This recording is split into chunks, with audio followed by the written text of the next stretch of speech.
Tengo que hacer algo importante para atraer la atención de los clubs. ¿Por qué? Porque son exclusivos y divertidos y te dan una vida mejor. La gente quiere meterse en internet y ver a sus amigos. ¿Por qué no hacer una página web que lo ofrezca? Te hablo de coger toda la vida social de la universidad y colgarla en la red. ¿La página ha tenido 2000 visitas en 2 horas? 20.000.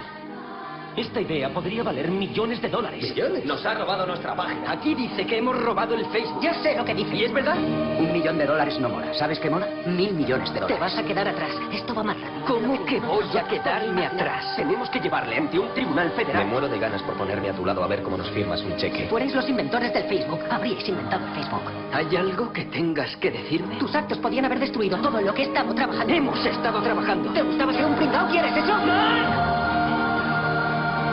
Es nuestro momento.